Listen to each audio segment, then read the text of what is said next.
I am here for the next episode of the Powerless Podcast with Jen, aka Big Nasty, on social media, which I absolutely love the tagline.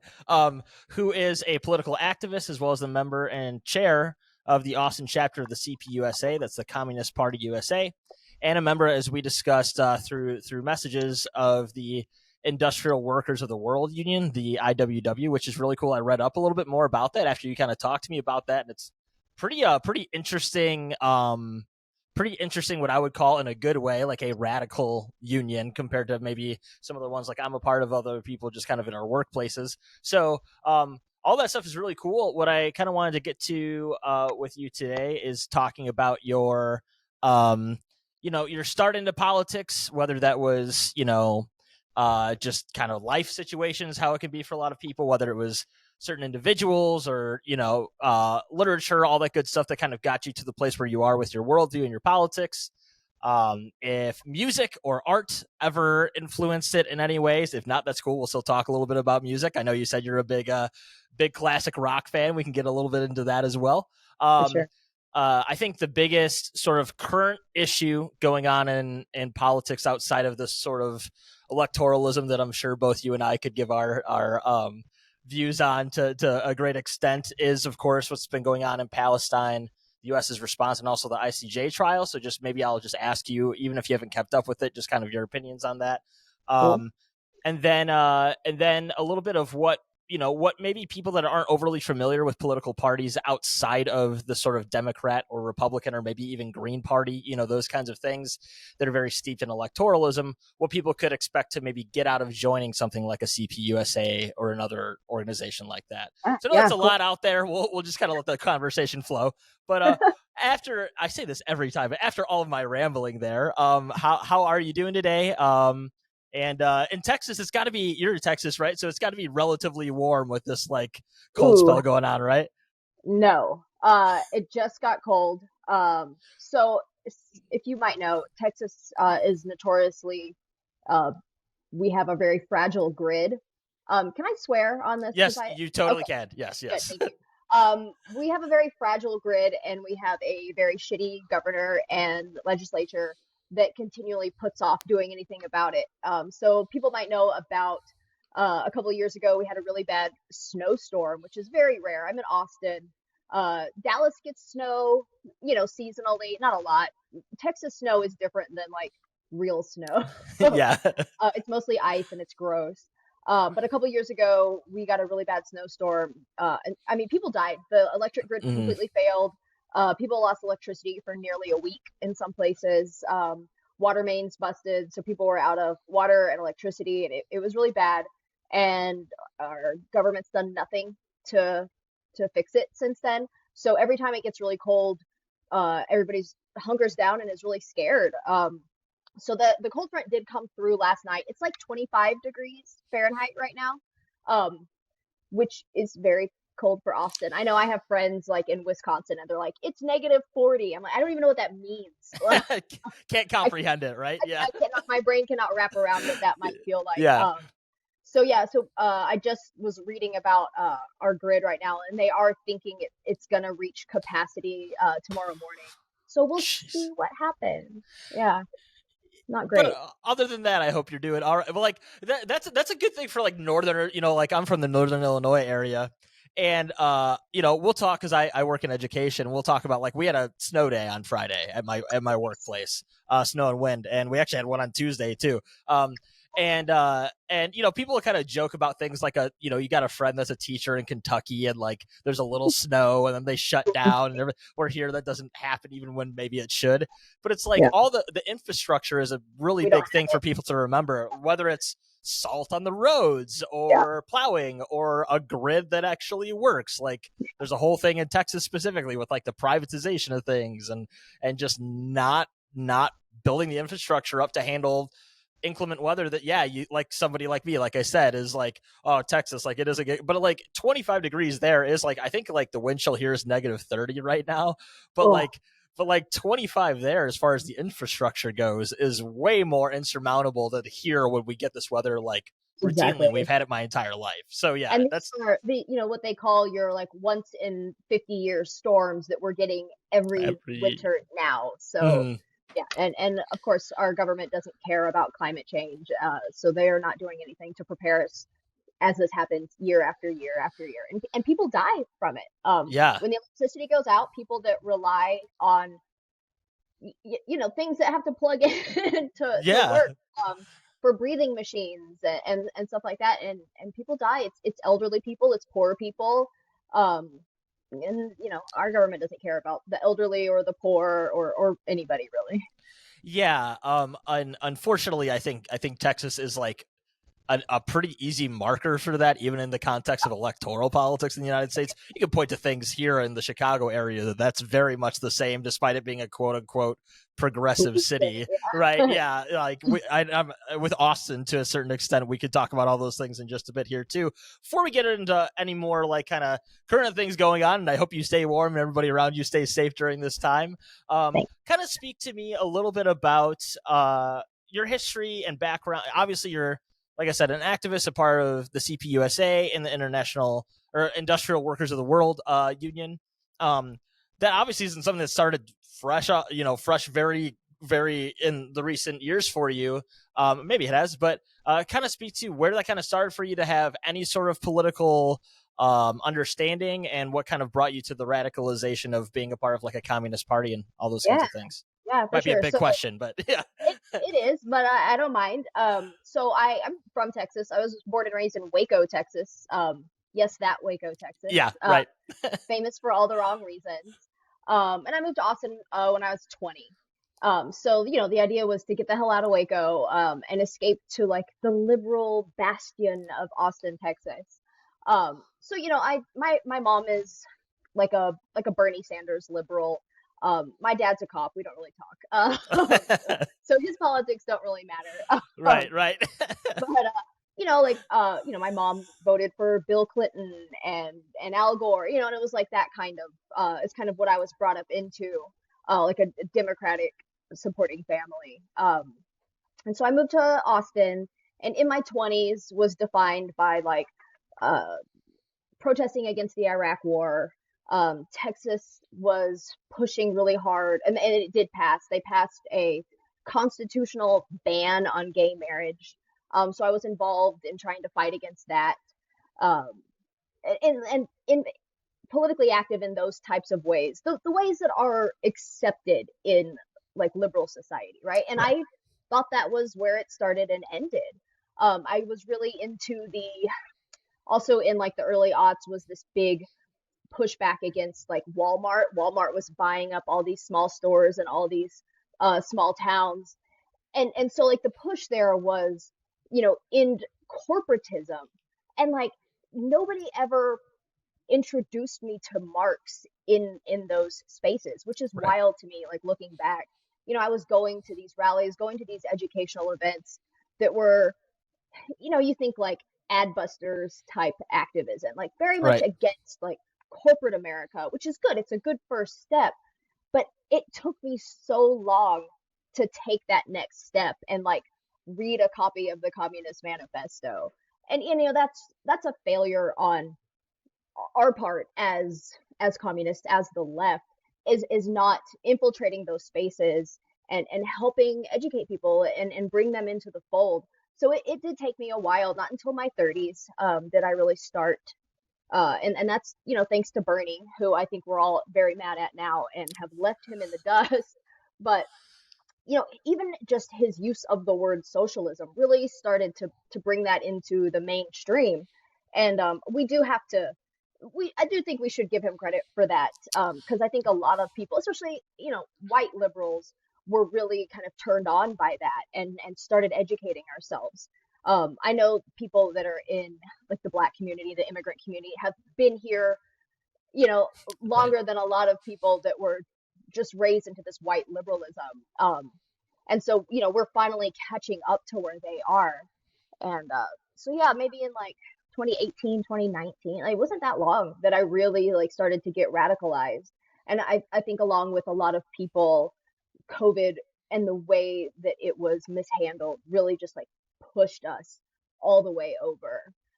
So I didn't join the Communist Party until 2021. So I've only been around for coming up on 3 years, and it's yeah, it took me a while, but I did finally get here. And I've done nothing but read for like the last Yeah. 5 years. Just like I got my bookshelf behind me. It's just like Uh-huh. how much I haven't read a fiction book in so long now. Like it's just theory, theory, theory. But it's Yeah. enjoy it. Well, I mean, I think that's a very that like what you just talked about there is like a very interesting point of a lot of people, I'd include myself in this as well. Like I grew up, not to talk about myself here, but like I grew up like, in a relatively, pretty conservative Christian environment. Kind of got to like a really cringy libertarian phase when I was in high school, and Yeah. then when you get in college and you meet some people, or like certainly the Bernie Sanders movement of 2016 really kind of brought you to this place where like it's a jumping off point. While you, like you said, all of us Mhm. can justifiably be very understandably angry at that man, or understand that he was the compromise for the left from the get-go that a lot of mainstream people don't understand. I Mhm. still do find myself like not respecting in the current situation, but respecting what that did for the overall broad left movement moving forward from these two election cycles. And it is such a good point of you talking about like there's all these big movements that have happened over the last several, years to a decade or more, or even going back, the anti-war movement with Iraq, with whether you're in the Answer Coalition or working just broadly in that capacity. That like, there was that fire there for a lot of people, and then a lot of things just didn't come into place of like a contextual understanding of why this is something that seems to be protested every year or Yeah. every election cycle or Yeah. every, it kind of reminds me of and you probably saw this and were frustrated by this too, right? Like the biggest mass mobilization arguably in American history in 2020, George Floyd protests, Black Lives Matter protests, all those kinds of things, where like, there'd be certain sects of it, certainly not all of it, but a big portion of it, it boiled down to, at the end of it, it was like, all right, now we're going to vote for the Democrats. And it's Yeah. like, yeah, I remember I lived relatively close to Kenosha, Wisconsin. I remember who the mayor and the entire political apparatus was there. It wasn't a bunch of like conservative Republicans that were backing these violent police forces that like resulted in all these people getting murdered and the riots there, or taking in unmarked cars and all that. That was Democratic leadership, right? Yep. Yep. And that's where what you're talking about is, I think, is such an important point of contextualizing these things, not just looking at it as we need the right people in place, and once we Mhm. elect the right people, then we will be fine. It's no, that even if you got in, which wouldn't happen, but even if you got in your favorite communist person in the current landscape of a big situation of power Right. in this current system, It's the one, it, system. Yeah. it won't happen, Yeah. and two, they won't get anything done that we Nothing would want. can happen. Yeah, Right. exactly. And I think luckily, the failures of people like the squad, and these people that, obviously they're not communists, or even they're, like they're democratic socialists, and in our political landscape, that is as far left as you're ever going to get elected into, like our bourgeois system. But even like they come in with these big ideas that would improve people's lives. Obviously, it's not complete systemic change, which is what I think we want. But even like something like Medicare for all would dramatically help people. And when you see how even that is just shut down as and they're red baited, and nothing like that is ever going to change. The system will never change from within. And I think that's probably one of the more important educational points that we have to make in our movement here, is that, like, yes, voting for the best option is good and fine, especially on the local level. We Yeah. have local candidates that would like to strip some funding from the cops and put it into more social services. And like, I do think it's very important to support those people and those ideas.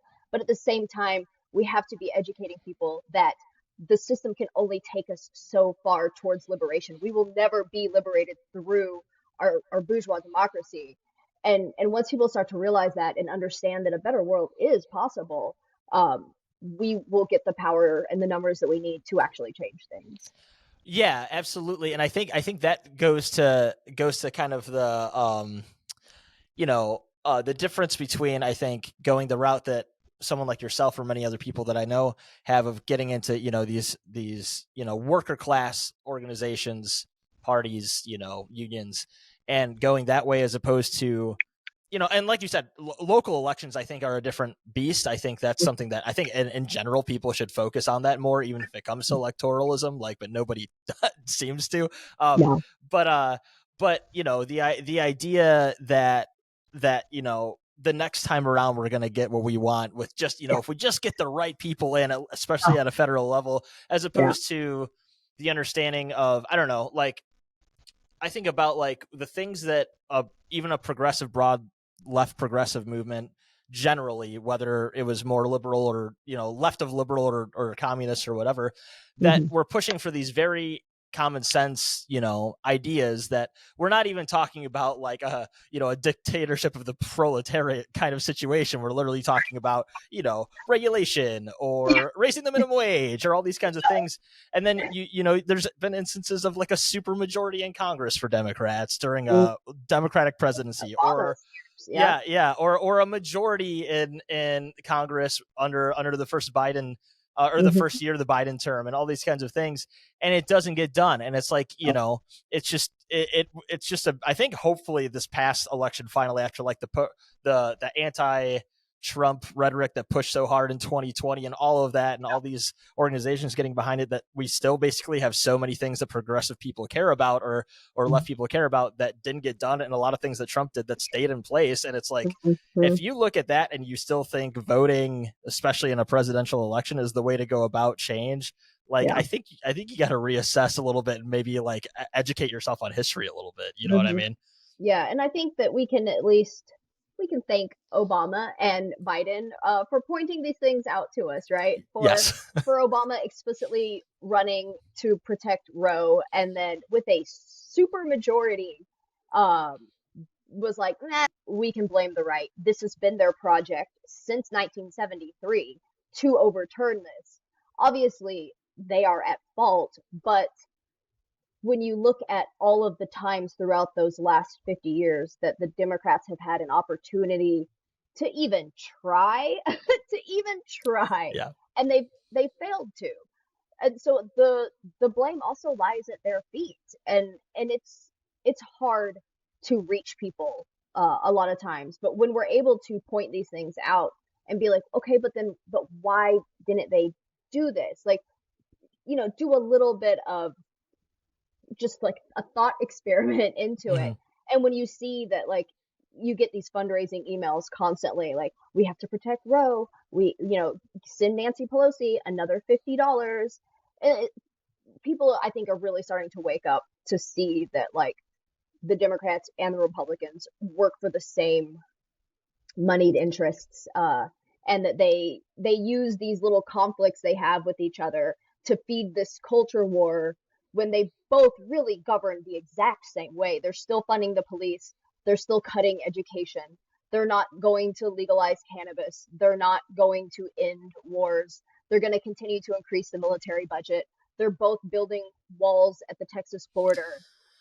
Like, they just put these little things out there, and like, not that it does matter that one group is trying to kill people with uteruses and strip trans kids of their right to access healthcare, but they use these things to pin us against each other so that they can both stay in power and continue to do the same shit on a global scale. Yeah, I think that's one thing, especially when it comes to online discourse, which we know how enjoyable that can be. Is I think it's important to contextualize these things of like, it's not when you point out the failures of mainstream liberal or democratic politicians or organizations or whatever. It's not that you literally think those people are worse than right wing, either pseudo fascist or openly fascist people, but it's that they take up the space of what would otherwise be like these, you know, whether, even if it's just like a common sense reform Yeah, that is, pragmatic, that is what the vast majority of people want across ideologies as far as like everyday people go. yeah, They take those movements, and then they'll do things that they get them to say like vote for this person, and then they'll do things like increase the police budget, or they'll do things like refuse to codify Roe v. Wade.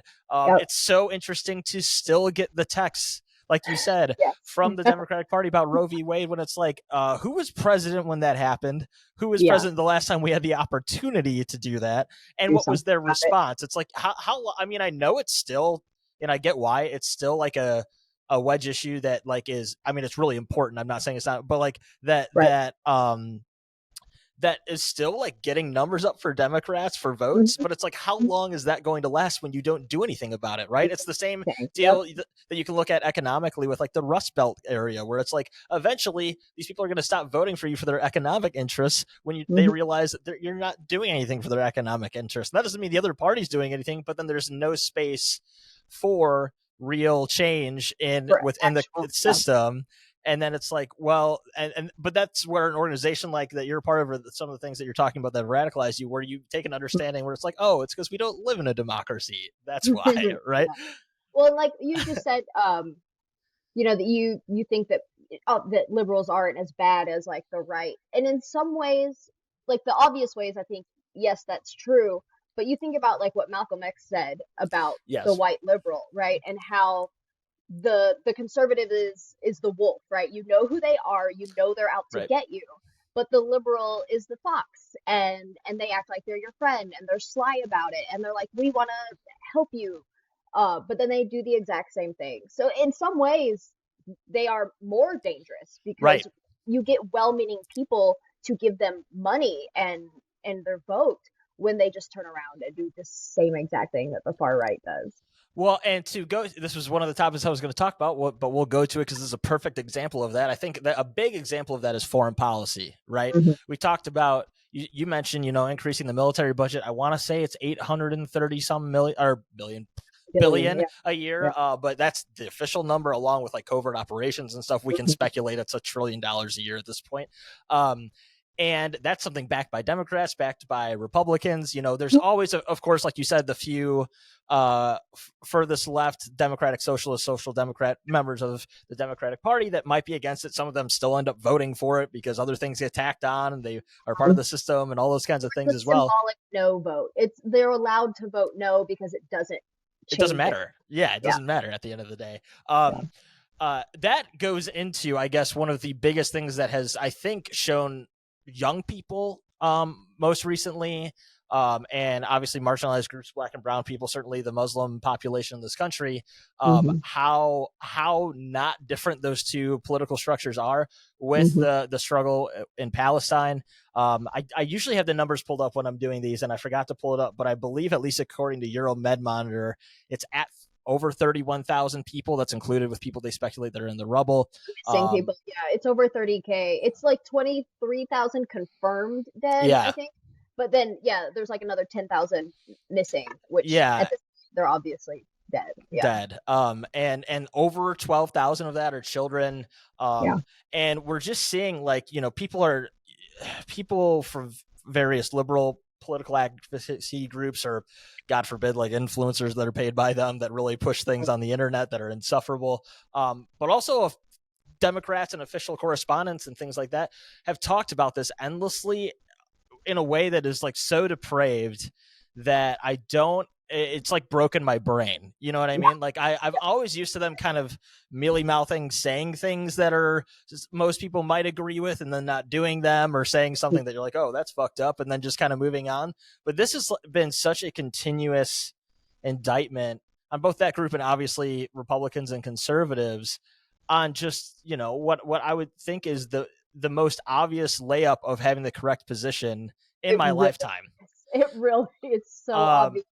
You have to purposefully misunderstand history, or just be fully, I hate the term brainwashed, but just fully like eating the propaganda, full mouth bites of it, to not see what's happening. Yeah. I ask this question to everybody when I bring up this topic here the last couple months, but like, what do you, obviously there's general incentives we can talk about, but from your point of view, like what what is the strategy there? Like, or what is the reasoning behind people continuing to back these things despite the evidence we can have now, despite the, propaganda not being up to the test of time with, on the Right. ground reporting and all those different things? What do you kind of attribute that to? Do you just think it's blatant, like, Well, personal it's money. interest? It's Yeah. money. Yeah, yeah. I mean, when it comes to the people in power, you're looking at our elected officials and the media, right? The people that wield the most power in our society. Those people are fully financially invested in not just Israel as a project, but they are. Like you look at like APAC money, and it's insane, like how much power this lobby has. A lobby for a foreign country Yeah. that has all of this influence, right? If it was any other any other country, if we had a Mm. DPRK lobby funding, Oh my God. imagine, Yeah. imagine, it would be amazing actually. But yeah, nobody would ever think that that was okay, right? A Russia lobby. You see how people lose their minds if somebody even visits Moscow. So nothing like that would ever happen for any other country in quotes like Israel. Um, so that's definitely part of it for the elected officials. And then when it comes to the media, again, their money is so tightly wrapped up in these things because our media is a corporate owned, so they also take all kinds of money like that. Their ad revenue, their sponsors, they get money from Lockheed Martin and from Raytheon and Halliburton and all these companies that are war companies. So whenever something like this happens, they're making money off of it. And and then when it seeps down just into regular people, I've never worked in the type of industry that has a 401k. I honestly don't really understand exactly how that works. I don't think Um, people that have 401ks always understand how it actually that works. Yeah. is part of the problem because Yeah. you read about how I was reading a few years ago how a lot of these teachers' pensions that are, well, they're not pensions anymore. They're like 401ks, right? So they're tied up into the stock market, which makes regular people give a shit about the stock market, which we shouldn't. It has nothing to do with us. It's just rich people moving money around. But their 401k is tied to the stock market and very often is invested in these war companies, arms manufacturers. And so it makes regular people think that these things are okay because it helps their retirement fund. And then on top of that, the media is telling them that this is the right thing to do, that Islamophobia has been so pushed on us for the last 23 years since 9/11. And before that, but really since 9/11, has the Islamophobia has just been, it's everywhere. It's in our like editorial cartoons and things, like incredibly racist caricatures that are just allowed to be published and are accepted. You think what was that French magazine that they're always like drawing these racist caricatures of the Prophet Muhammad. Like it's just like they're okay with that, and it just makes us think of these people as less than human. And you see it all over the place on Twitter. And I know that Twitter isn't real life, thank God. But it is an interesting cross section, and people feel, bots aside, like I know a lot of the really horrible things that are said online are bots that are paid to do this. Um, but you see real people that are anonymous. So when they have this cloak of anonymity, they say just the most racist, warmongering. I mean, people that are laughing about dead children being pulled out of rubble, and they're like, well, that's what they get. And you think, how does a liberal minded person come to this conclusion that it's okay to murder it, we say children because it is the most shocking, but the men don't deserve it either. It's always women and children, women and children. Literally nobody deserves this shit. But it's just like a more emotional reaction when you see the children. But people that are, very upset about school shootings, which I mean, obviously they should be. School shootings are horrible, but that they can be upset about that when it happens here, but then are completely disconnected when we're looking at Arab children, far away. And yeah, it's the propaganda is it's good. It's very good. You know, it's combined into the Red Scare stuff that's been drilled into us for since the end of World War II. Um, that along with the dehumanization of all of these people, and they just have this hegemonic control over everything that we consume. You know, and we're lucky. I assume we're about the same age. We're millennials, right? We've been lucky. Social media is, I say lucky, it's terrible for our mental health in a lot of ways, but it has allowed for us to see these things for what they truly are. And, you know, this is the, for me at least, the first real conflict, war, genocide, whatever you want to call it, that we've been able to see the suffering of the other side, right? We didn't even get that in like Afghanistan and the stuff that we were doing, that the US was doing 20 years ago. You know, soldiers there were like emailing photos of themselves torturing people, and those got leaked, right? It took a long time for that to come out, but now we see this shit in real time. You know, we see these IDF soldiers just doing open war crimes and laughing about it. And then we see the people of Gaza, you know, in their hospitals that there's children just like laying on the floor because they don't have any beds. They're doing all of these surgeries without any type of anesthetic. We see this in real time, and I do think at least those of us that are what, like 45 and under, that are more online, are able to at least wake up and understand what our country is doing now. And it fucking sucks that it's taken tragedies like this.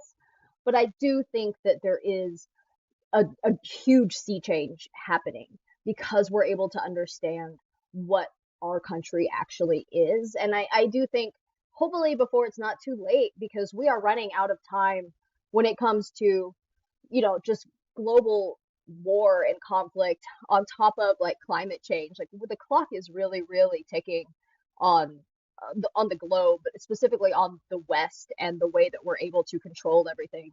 And in our lifetimes, we will see that change. I do believe that.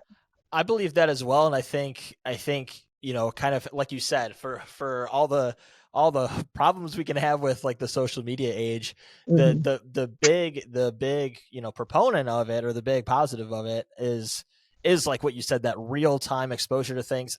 That's why in some ways, you know, there's these people that try to buy up big social media companies, or buy up another, you know, an independent news outlet or whatever else, to you know, it's their old way of trying to stop people seeing what is really happening in the world.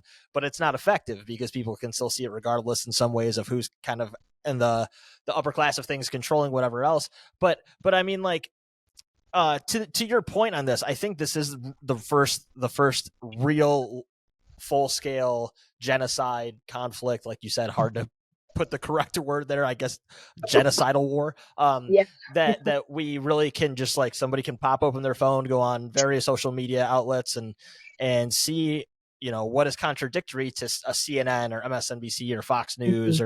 or you Hmm. know, even a lot of prints like the New York Times has been absolutely embarrassing on this topic, right? Yes. Which is not a surprise, but No, still they've been terrible. embarrassing on a lot of Yeah, topics. yeah. Yeah. But you know, like, and to go to that, this is where, you know, I think all of that, along with it, the world becoming a little more multipolar in a lot of instances, whether it's economics, or you know, alliances between different countries that hadn't happened in the past several years, is this topic of South Africa taking Hmm. Israel, at least in a preliminary trial, to see if there is, you know, plausibility of them being charged with genocide at The Hague, right? Yeah. And we see that in the same week, you know, there's numerous videos coming out, of course, of IDF sniping people, using, you know, waving white flags in the street, Hmm. bombing, you know, using white phosphorus still, all these different things that are all war crimes, all horrific, illegal under international law, although that we know that that's basically tactless at this point for the most part, Hmm. unfortunately. And then I just wanted to pull this up to read off before we get into this a little bit, to kind of see, like, I don't know where these people, but like the official account from the Prime Minister of Israel, Benjamin Netanyahu, said Oh, he yesterday. screamed yesterday. God. Yeah, he said, "We will restore security on both the south and the north. Nobody will stop us, not The Hague, not the axis of evil, and not anybody else." So, Hmm. you know, one, like, what's your opinion on South Africa taking this try? I think it's personally like a great step forward, even if it ends up only being what is likely at best symbolic of a victory if something happens in some ways. And then this approach from both the United States, the UK, and Israel of both like bombing Yemen, basically saying it doesn't matter, we're not going to apply to it. Like, I don't know, Yeah. like, I guess what were your thoughts on this overall? Have you followed the trial case much, and what's your take there? Yeah, I've seen clips from it and I've read some summaries. I definitely wasn't able to like just sit down and stream it. Yeah, Uh, 3 a.m. or whatever it is. Yeah, yeah, yeah, yeah. I'm definitely more of a read the highlights, watch yeah. the clips for most things like that. No, it's great, and I think South Africa is the right country to do this. Like they have the most like moral standing to make this accusation. Um, like for obvious reasons, like looking at their own history and how they were able to win against apartheid. And in recent memory, like Mm-hmm. this wasn't that long ago that things were able to change for them, and they obviously still have a lot of struggles.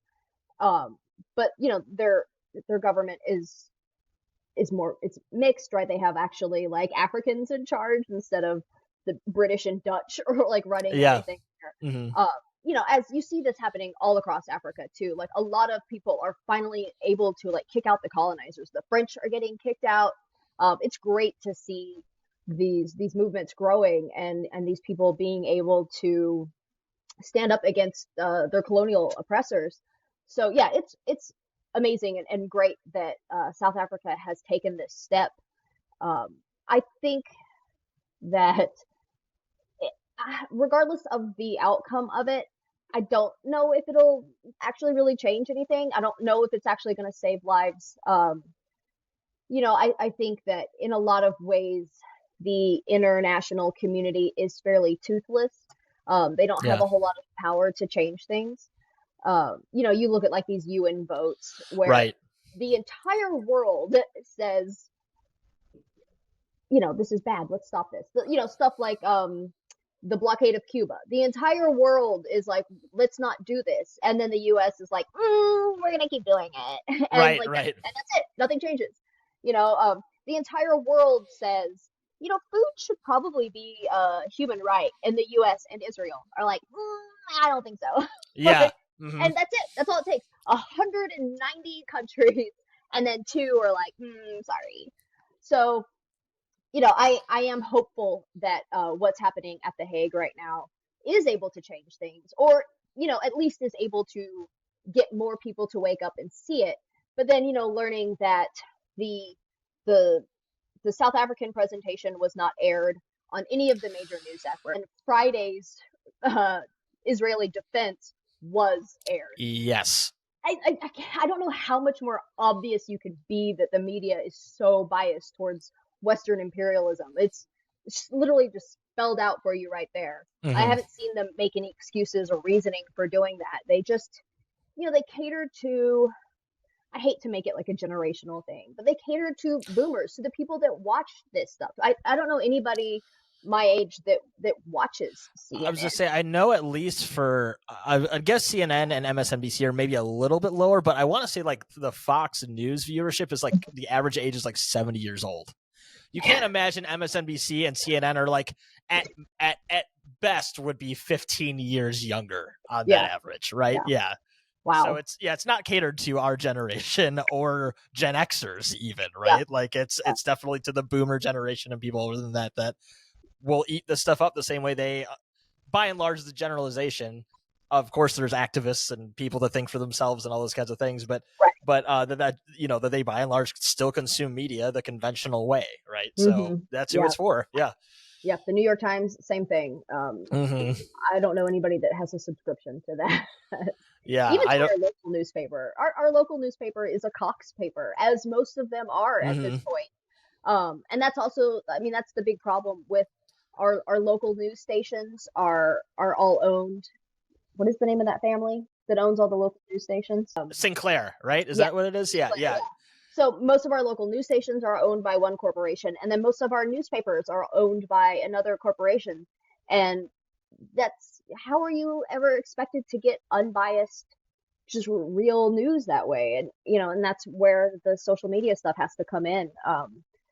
And then that's difficult because we have to parse through what's bullshit and what's real when it comes to that. I mean, we should be doing that always, but with social media, I do think it's easier for fake news to kind of permeate through that as well. So, the onus has always been on us to try to understand what's going on in the world around us, and take in information, and parse through it, and see what's real and what's not. But even more so, I think nowadays with this rise of like the corporatization of even local news, it makes it really difficult. You see your local newspapers report on things like the police, the things that the cops do, and they never are talking to the other side. You're never going and looking at these sweeps that are happening in the houseless communities, where the cops literally show up and take everything that these people own, which is, their tents, their IDs. They throw it all away, and then it's like, why don't these people get a job? And it's like, you just threw away their driver's license,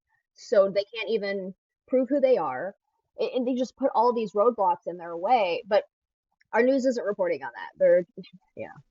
Or reporting on things that you can see from independent news, if you are somebody that pays attention to those things, that do honest reporting about the Hmm. fact of like the simple concept of like how you could be too poor to apply for a job, or too Hmm. poor, or like when you don't have an address they won't hire you, Yeah. or all these different things, and that do get reported about, right? Like, you don't need to be some like radical human being to like follow that stuff, but you do Hmm. need to like be working for someone that doesn't have these interests in place that just talk about the hot button issues that they know will get them more viewership, more ad sales, and therefore like be financially incentivizing for them, right?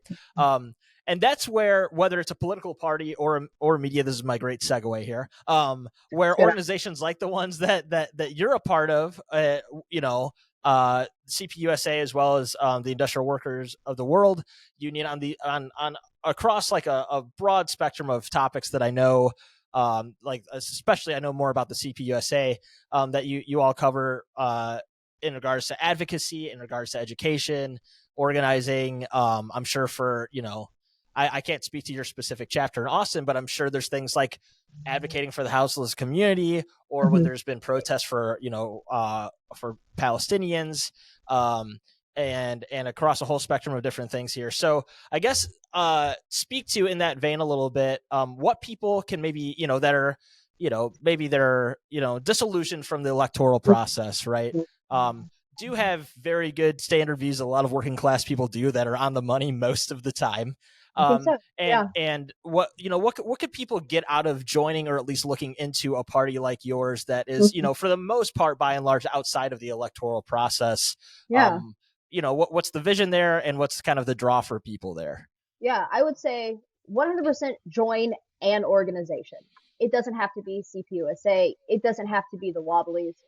Join whatever is active in your area. Um, I joined the Wobblies, the IWW. I'm self-employed, so like I don't really have an option to join like a union. Hmm. Union, what you think of as like a, like the people at your work are all involved in it. I'm a personal trainer. I just work directly with clients one on one, which is great. I like to say that I seized my own means of production, which is kind of true. Yeah, I got yeah, yeah. I got lucky, really. But the IWW allows for self-employed people to join, and contract work. So it's their whole thing is one big union. Like Right. everybody can become a wobbly as long as you don't have the power to hire or fire people, is really like the caveat there. So it's literally just all workers can join. The Wobblies have been around for a very long time, Hmm. and have always been like a radical union. Have always been on the forefront of like racial issues and women's rights issues, and have always really been on the right side of history, fighting to help the working class. I only joined recently, like a couple of months ago, and I haven't gotten involved locally yet. I read all the things they sent me, but I haven't been to a local meeting yet. I've just been super busy with other Yeah. stuff, and that's unfortunate. But it's still a good group to join. especially if you just don't really have anything else around you. It's a way to join and become connected to a larger organization, a global organization, that really works and fights for working class people. Um, as far as CPUSA goes, we are growing hugely. CPUSA was big decades ago, and the Red Scare really really Yeah. took its toll. People like to say, "Oh, that party's infiltrated by feds," and like it was at a certain point. Like people, when any group is fighting against the status quo, the feds are gonna fucking try to infiltrate it. It's what happened to the Panthers. Yep. It's what happened to the AFL-CIO. Like that's how you know you're doing good work is when these people are trying to take you down, right? Right. And so that really it hurt the party. They that was what they tried to do. They tried to break us up. They tried to split, and some splits happened. Um, but in the last few years, the party has really been working to get back to its radical roots and has been massively growing. Obviously the contradictions have sharpened so much in the last few years. COVID was a huge part of that. Uh, the George Floyd uprisings were a huge part of that. And I think what's happening right now in Gaza is also really motivating people to join organizations that are fighting to fucking stop this shit, right? Yeah.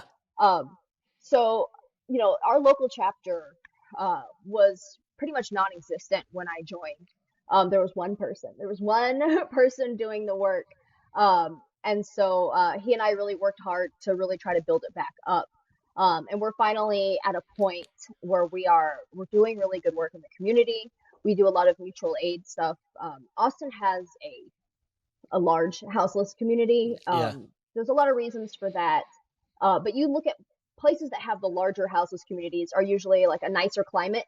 Right. Because if you're living outside, you don't want to be at a place where it snows a lot. And then like housing is so expensive here.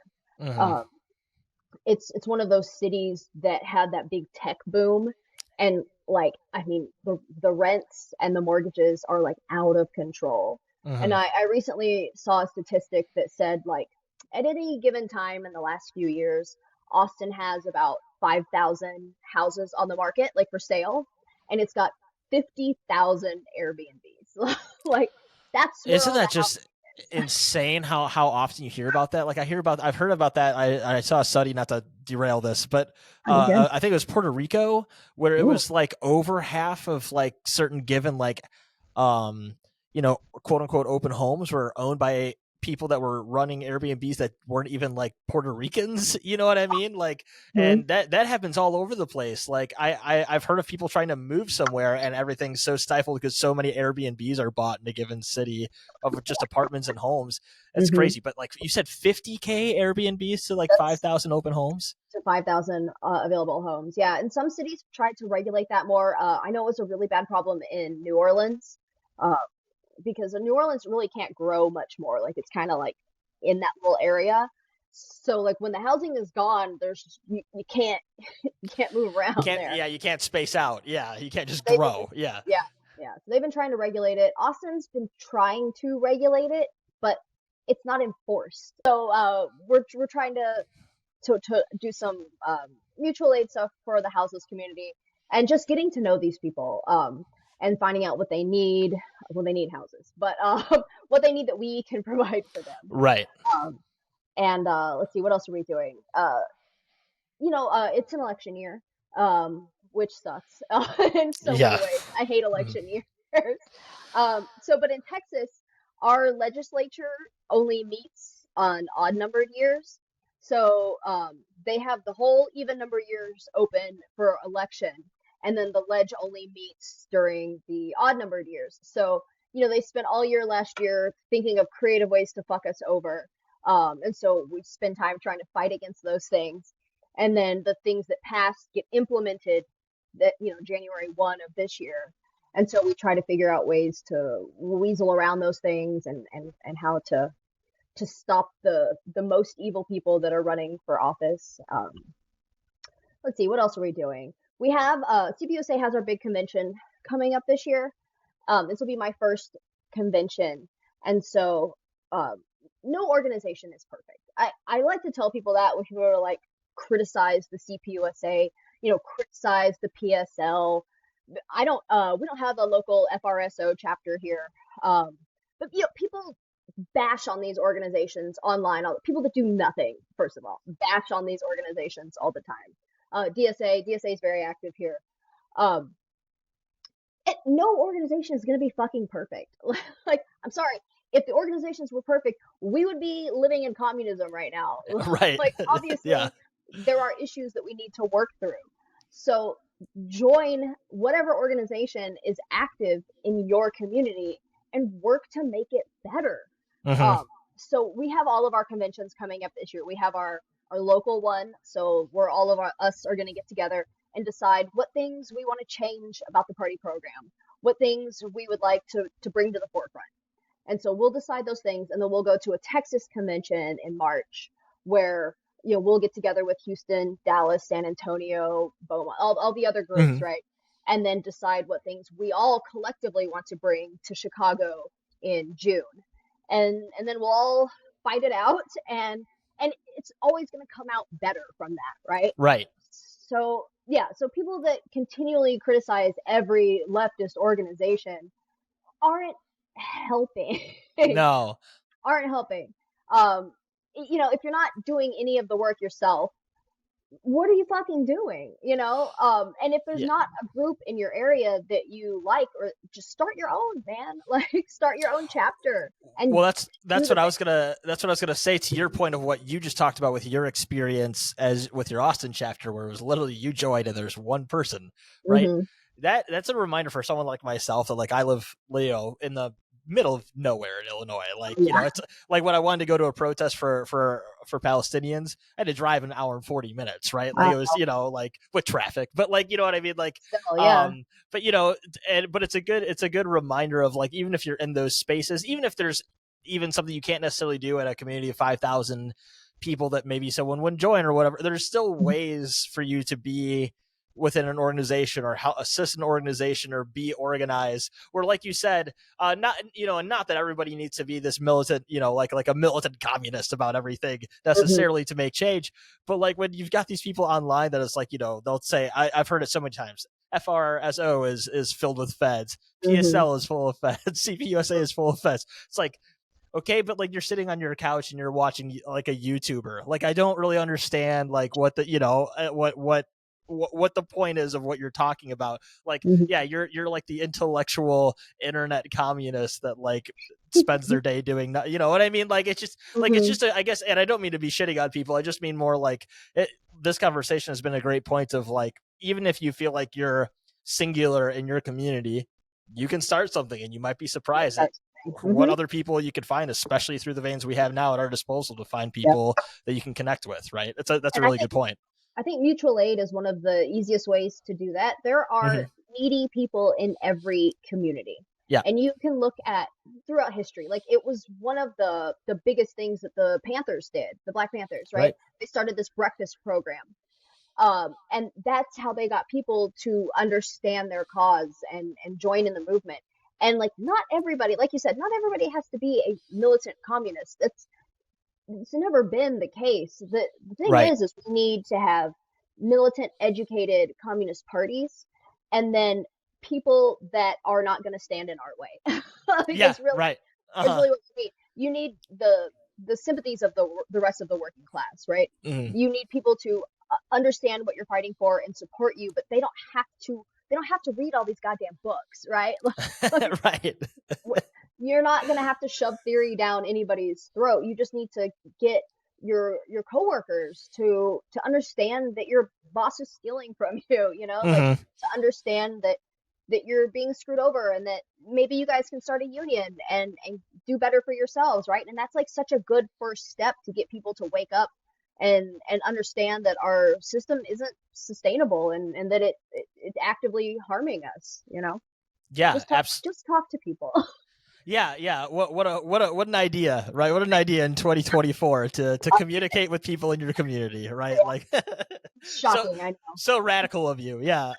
No, but these are all great points. I think you broke that down really well. Thanks for going over that. I just think it's good for people like I said, that might have good views, good values, all that kind of stuff, but might, be jaded to,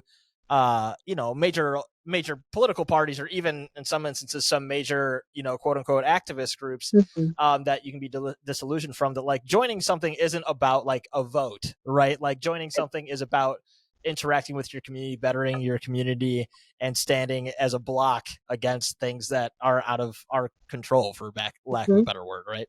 Mhm. Um, so thanks for going over all that. Last thing I'll ask you, I was going to get to this earlier, but I loved getting to this whole conversation here. You mentioned to me that you're big. You're big. I talk about music here a lot. I'll talk to bands about some of these topics and in various instances as well. Um, has music or art ever influenced your worldview or politics? Was there ever like any music you heard that kind of inspired you in this way? And also, I'm just curious what some of your favorite musical acts are. Yeah, yeah. Well, I'm wearing my Led Zeppelin shirt today. I thought that was appropriate. Yes, Uh, yes. I do have I have tattoos of some of my favorite musicians. I've got a big Freddie Mercury on my calf. Hell I've got yeah. an Elton John tattoo. I've got a David Bowie tattoo, and the Monkees is actually like my Uh-huh. favorite. Um, People don't give the Monkees enough credit for changing the music industry. That they're a silly pop group from the Mhm. 60s that Yep. was essentially a TV show, right? Um, one of the very first like manufactured bands where people auditioned for it, Mhm. because they were just going to be a TV show about a band. But they basically created the music video because it was this visual and audio combined. And then there was this huge backlash against them, because they like didn't play their own instruments on their records, which nobody did in the 60s. Like Yep. those Beatles albums were recorded by studio musicians. These people weren't playing their own instruments. Right. But because of the backlash against them, they insisted that they play their own instruments, and they started taking more Mike Nesmith songs. He wrote some of their songs in their later albums. So give the Monkees a try if you haven't listened to the Monkees. Yeah. I love it though. Yeah, uh, that's a great like not niche because they were a pretty big huge, deal, but like yeah. yeah, but like I like that that's your favorite. I don't know if I've heard someone say that from our age group at the very least. So that's great. I love it. I was definitely a weird kid. Because I was obsessed. I saw the Monkees for the first time when I was 15. It was amazing. That's awesome. That's awesome. Uh, but as far as like political music goes, I've always been like a rock and roll kid. Um, so like in the 90s, getting into things like Rage Against the Machine was like such an easy, obvious one, right? And it's like, wait, what are these guys talking about? And even just like some of the big songs from other bands, like I say in the 90s because I was a teenager in the 90s, so that's really when I think people kind of come and wake up, right? But you look at even bands like Nirvana had Hmm. some like outwardly political songs. Like Kurt Cobain was a huge feminist and like talked about it all the time. Nirvana did performances, not, I wouldn't call it in drag, but where they were all wearing dresses, and it Uh was huh. it was controversial. Like what are these people doing? Um, and the song "Rape Me" by Hmm. Nirvana, massively political and feminist stuff. Sublime, a lot of very political songs too. So all these bands that I listened to in the 90s, it's like subtly political, right? And then when I got a little older, I started listening to things like The Clash and the Dead Kennedys and things that Hmm. are very openly political and anti-establishment. Um, yeah, so your old punk rock is just like such a good, just like base of that like proletarian anger. Um, yeah, the Clash is. I mean, if people Yeah. aren't Oh listening to yeah. the Clash, like go back and fucking listen to all of it. You can't beat Yeah. that, really. Listen to all the the left anarchist punk music, and then go read a communist book for context, and then you're There you good to go. go, Yeah, off to the races, right? Yeah. love it. Yeah, Yeah. yep. Well, yeah, I mean, I think that's especially the 90s, Rage Against the Machine is one of my favorite bands of all time. Got to see them in August of 2022 in Oh Chicago, and it shit. was just like it was actually the show that the vocalist Zach De La Rocha broke his leg on set and had like it was like this whole crazy thing. But Yeah. you know, it was like a highlight of my, and they were like, you know, they had all these messages of like abort the Supreme Court and Yes. all these like It's huge. he gave like a straight up like Marxist Leninist speech like right in the middle of it and all these Yeah. kinds of things. It was awesome. That was the tour where they went and they played like in El Paso, right on the border. Yeah. Yeah, Uh-huh. very cool. Mm-hmm. Yeah, they're yeah, just one of the best bands of all time in my opinion, but I'm a little biased. But Fair. you know, all that music of like the, you know, 80s and 90s punk and those kinds of things, I think it was a good jumping off point for a lot of people that like, especially prior to the social media age, where you might hear something that you would have never heard from your Mhm. community or like quote unquote mainstream music, right? Where like you said, you're hearing Rage Against the Machine or the Clash or Dead Kennedys or something, and you're like, wait, what was that lyric? What did he say about Gaza? What was the, you know what I mean? And Right, it is like, well, I don't think anybody should get their entire political beliefs from like a music act. That right. could be bad news, but it's a good jumping off point for a It's a lot of good starting people, you point. know. Yeah. My favorite sad fact about how different Austin is. If you go on YouTube and you look up the Dead Kennedys, Nazi punks fuck off, that recording that comes up, it's a live recording at the Ritz, which is on 6th Street. Mm-hmm. And that venue is now Joe Rogan's fucking comedy club. And Of course it is. it's devastating. I forgot that you were in the city, the same city as that super intelligent human being Oh that yeah, we got everybody him. loves. Yeah, We got Alex Jones is here. I didn't know he was there too, man. You Alex get the Jones is awesome, best of dude. both worlds. There you Yeah. go. Yeah. We got Musk. He lives here part time. Yeah. Ugh. I and that's part of the reason why the city's unaffordable too. You know, Musk built a Tesla plant right outside of town that was given some special like rights to the river that they're off of, and they've already been over exceeding what they were given, and like they're fucking the river up. I am hoping to see that like this big, you know, with the big UAW strike last year. I forget it's a new year now. It was all last year. Yeah. Right. Um, hoping that we can see some of these Tesla plants. Like Texas is a right to work state, Yeah. which just means the right to be fired is Yep. essentially what it means, and it makes unionizing really hard. Unions here are very, very, I guess, handicapped is Yeah. might be the word for that. Like they just are Toothless, maybe. Yeah. toothless Yeah. is a good, yeah. But hoping to see that a lot of this like momentum can help unionize some of these auto plants here. We have a Toyota plant, and we have there's I mean a lot of stuff. Texas is huge. So much happens here, Yeah. and so really hoping that some of this momentum can start to change the way that things work for us here as well.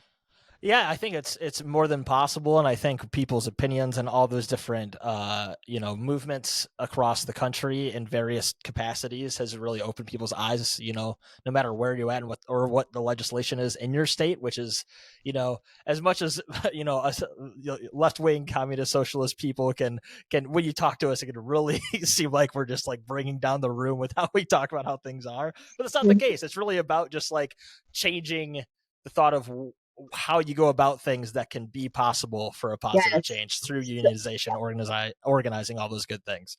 The term I Absolutely. like for that is revolutionary optimism. So, Yes. and I do think you made a good point. Like, we have to be careful that we're not doom and gloom all the time because shit is bad, and it's easy to get bogged down with that and just like, you know, we're in our echo chambers, just like talking about how horrible things are. But Hmm. we really have to be careful and make it a point, especially when we're reaching outside of our immediate community, that we are hopeful and that we let people know that there is a better way, and let their imaginations because we're so people have a hard time envisioning anything other than this capitalism that we've lived under for so long.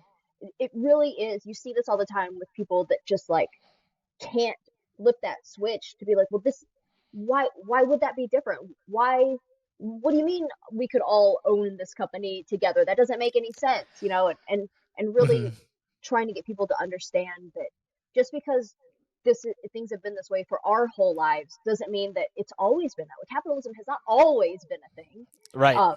and that everything is dialectical, and that it does grow and change throughout history, and that even the stage of capitalism that we're at right now isn't where we were 100 years ago, and Right. that has evolved, and it can continue to evolve into something else. When it gets to that, finally we find that tipping point to where we can change things. We Abs- gotta keep that optimism up, and let people know that things can be better, and that their children can have better lives, and that we can maybe retire. As of right now, my retirement plan is like dying in the revolution. Like right. I Right. don't know what's gonna happen in the next 20 years, but we can be hopeful that that I can retire and Yeah. have health Hmm. care, and that we have the power to change that. It really truly is in our hands, and that I think that is hopeful. Yeah, I think so. I think that is a great point and a great point to kind of wrap things up here as well. Jen, thanks so much for coming on here. This was a really great conversation. I was gonna bring up, I know you're going on a really cool trip coming up pretty soon with you and some of your comrades, I think, right, and all that good stuff. But just Yep. we'll plug that at the end here, along with just share your socials and where people can find the organizations that you're a part of as well. Yeah. So I am part of the Hello Comrade project. So the reason that I chose CPUSA over some of the other organizations is because of the international aspect. Long standing, like we've been around for over 100 years now. So we have these long standing relationships with the communist parties of all these other countries. And not just, like CP Canada, CP Mexico, but like the ruling parties. So like we have relationships with CP Cuba and CP China and CP Vietnam. And that's so amazing to get Mhm. to have these relationships with the people that are doing the damn thing, Right. um, so this will be the fourth Hello Comrade trip. This will be the first one for me. They try to take different people Yeah. each time. So they've done Portugal, Chile, and Cuba. And so I get to go to Vietnam in 6 weeks. It's coming up really, really fast.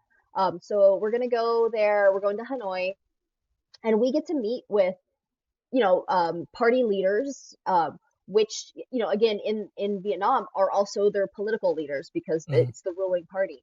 The thing that I'm the most excited to learn about is land reform, and how after their revolution, well, and after they kicked the Americans out, Yeah. the Vietnamese revolution was a massively stepped process. They had to kick out the French, they had to kick out the Americans, they had to reunite Vietnam. It took decades, and I think it is important to think about that too. That this isn't something that just happens overnight.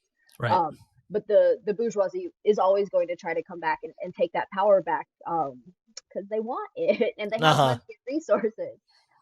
So we're going to learn about land reform and how they kind of distributed the plots of these like farmland to the people that had worked it and their families. So that's something I'm really excited about, as well as just learning about Ho Chi Minh thought and the way that Vietnam is building socialism, and Hmm. how that looks different than what the Bolsheviks did or what's happening in Cuba. Because again, communism is dialectical, and it's based on your conditions and what Hmm. your people are doing and what they need. So that's very, very exciting. That's with the Hello Comrade project. What was your other question? Just kind of just plug where people can find you on socials, or find your organizations and all that good Oh stuff. yeah. So I am on Twitter at Keep Austin Nasty. Because I am Big Nasty. That was my roller derby name, by the way. People are like, "You're 5'2". Why do you call yourself Big Nasty?" Because it's funny, okay? It's very funny.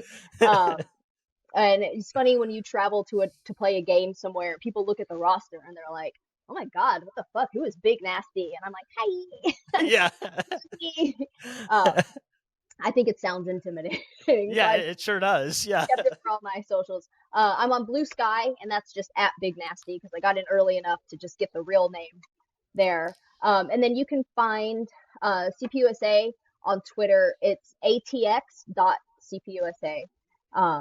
And we're pretty active there. We post a lot of what we're doing. We're also on Instagram at the same handle, atx.cpusa. So follow along with what we're doing locally. If you're in Austin, shoot us an email, hit us up on Twitter. Like, we're always looking to grow. Um, we're active. We're doing things. Whatever your skill set is, it is needed.